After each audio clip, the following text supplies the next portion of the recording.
برنامه در رابطه با اضرار و کشت مواد مخدر و معرفی بدیل آن برای دهقانان از سوی وزارت زراعت، آبیاری و مالداری کشور برای دهها تن دهقان در ولایت غزنی راه اندازی شد. مسئولین میگویند که با آمدن نظام امارت اسلامی در کشور، کشت این گیاه به صفر تقرب نموده. به گفته مسئولین، این وزارت کوشش میکند که پروژه های زراعتی را در بدیل این گیاه تطبیق کنند. به گفته آنان، وزارت زراعت، آبیاری و مالداری کشور در بدیل کشت مواد مخدر به شمول ولایت غزنی در چندین ولایت دیگر نیز زمینه ایجاد باغ‌های مثمر و کشت گیاه‌های مفید را مساعد کرده است. به این شکل ترویج نبات زعفران در بسیاری ولایات است، ترویج نبات هنگ در بسیاری ولایات است که از جمله ولایت زیبای غزنی است که در اینجا حدود 600,000 نهال 2 ساله هنگ توزیع میشه در 5 ولسوالی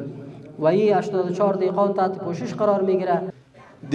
افغانستان اسلامي امارت د امیرالمؤمنین حفظه الله د فرمان په اساس په ټول افغانستان کې د کوکنارو او د بنګو او د نورو مواد مخدرو د کښت د مخنیوي په موخه باندې فرمان شیخ صاحب حفظه الله په فرمان کې واضح ذکر کړی دی چې په افغانستان کې د کوکنارو کرنه او د چرسو کرنه او د ورته د نورو مواد مخدرو کرنه مطلق بند ده. اشتراک کنندگان و دهقانان با خرسندی از نظام امارت اسلامی میگویند در مبارزه با مواد مخدر با دولت همکار بوده و از حکومت میخواهند که در بدیل این گیاه با آنان همکاری های بیشتر نمایند. الحمدلله في غزني په ولایت کې د مواد مخدر د کچه صفر ته ټیټه شوې نو د موږ په غزني په ولایت کې دهقانانو او خلکو ټولو دا په ګډه هوډ کړی چې نور دې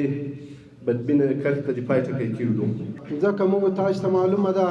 چې کوم وراني رسیږي، کوم غلا جوړیږي، کوم ازنا جوړیږي، کوم په بازار کې بدحلي جوړیږي، هغه ټول د نشیانو له طرفه جوړیږي، د روینیانو له طرفه جوړیږي چې هغه نه د ځان په عزت خبري، نه د بل په عزت خبري، نه د ښار په عزت خبري، نه د دولت په عزت باندې خبري. نن الحمدلله نن هغه خلک راغلي، هغه نظام راغلی چې نن دغه خلک په دغه نظام کې د موږ د تاسې سر و مال او ناموس او عزت خوندی ده.